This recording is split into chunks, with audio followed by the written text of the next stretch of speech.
Battlefield Mobile has been released in beta for more than a month, and I'm gonna tell you the good, the bad, the improvements, and my final thoughts on the game. Note that this is purely subjective from a casual player perspective, and it is my first review, so take these with a grain of salt.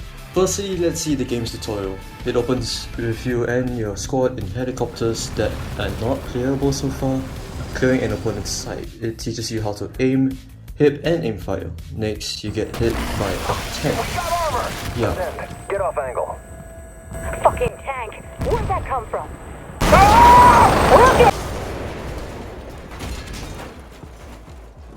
You are then taught to move, vault and throw grenades. Teaches you how to use equipment, the rocket launcher and that's it. We got this, Private.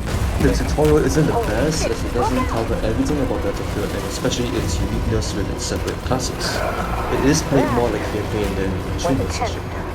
Red Tail Squadron, flight of 1. Reporting site secure. Get Casovac Oxtermine and send new orders. Repeat, we are ready for new orders. Speaking about classes, looking at the loadouts, there are 4 classes in total: Assault, Engineer, Recon, and Support. All the classes have specific gadgets catered to their goals. Assault has impact and flash grenades, Engineer has the rocket launcher and mines, Recon has C4 and scout drones, and Support has a grenade and a supply crate for health and ammo. Onto the progression system. There are 3 main ones in my view. First is the player level progression where players can earn experience from time, kills and others through games to gain the equipment for their loadouts. Second is the weapon level progression where players earn experience points for their weapon from the kills gained by the respective weapon to gain new attachments and specialization points to improve the stats. Lastly, the Event Hub and Command Center. The Event Hub is where special events and tasks are given to the player to do and earn rewards, from currencies to cosmetics, while the Command Center is a daily refreshment of the same few tasks to complete for coins to buy gadgets. There is also a store to buy cosmetics only. Surprisingly, I know. EA being generous with this one. There are 3 main game modes to play. Conquest, similar to Domination, to capture as many points to drain the enemy's tickets to 0. Rush, where the attacking side aims to destroy multiple MCOM sites, while the defenders try to stop them by draining their respawn tickets to 0. And finally, Warpath, similar to Conquest but only slower by capturing the adjacent points, carving a path to their base. The main game modes have a high capacity of 32 total players. There are also featured game modes such as TDM, Pistol and Snipers, Squad Rush, King of the Hill and more that are played in small capacity from 18 to 16 total players. The currencies are enjoyably simple with coins, event coins and battlefield coins. Coins are achieved through the command center of daily tasks to obtain gadgets or cosmetics. Event coins are achieved through the event hub to obtain coins or exclusive cosmetics. Battlefield coins are the expensive ones that are bought from real money only to transfer to coins or buy skins. Alright, now onto the review. The good. It is not a pay-to-win game. As I said about the store and currencies, it only sells cosmetics and the player progress can only be made by spending time and skill into the game.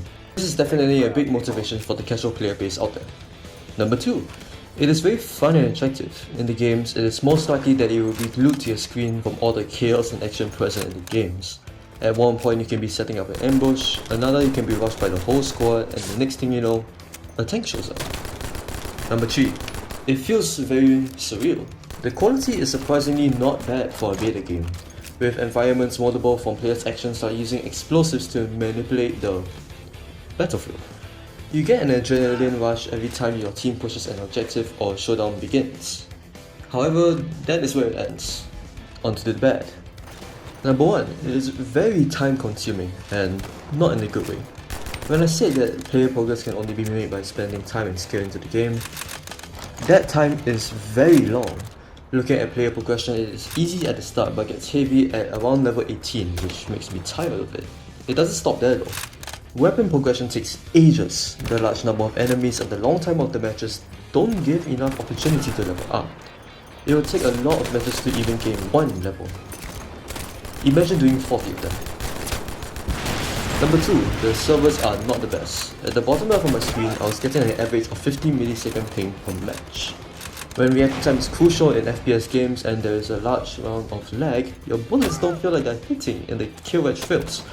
This also has progression and morale to continue, a big letdown for the players. Since it is most likely the casual player base that will play Battlefield Mobile, most of their devices and connections may not be able to handle the magnitude of the game. I use a Samsung Note 20 that came out 2 years ago with a router in the same room as me. Imagine those that have both setups getting 50 plus millisecond ping. Also, stop placing me into games that are about to finish or have finished, it is very annoying. Number 3. The loadout meta is constant. Understandably, it is still a beta game, so not much content will be pushed out for it. However, the meta weapons are ever LSATs, F2000s, Engineer and Scout classes and Sniper camping. There isn't much variation, which sucks and doesn't bring enough chances for us to counter the meta. Shotguns also don't exist for some reason. Alright, now for the improvements, but first, spoiler alert, I'm not a game developer, so I don't have the final saying of what to do with Battlefield Mobile, but I can give my perspective as a player. Firstly, you can reduce the amount of players or attention to detail now. To reduce pain issues, you can reduce the total players per match to 7v7 and 14v14 for now.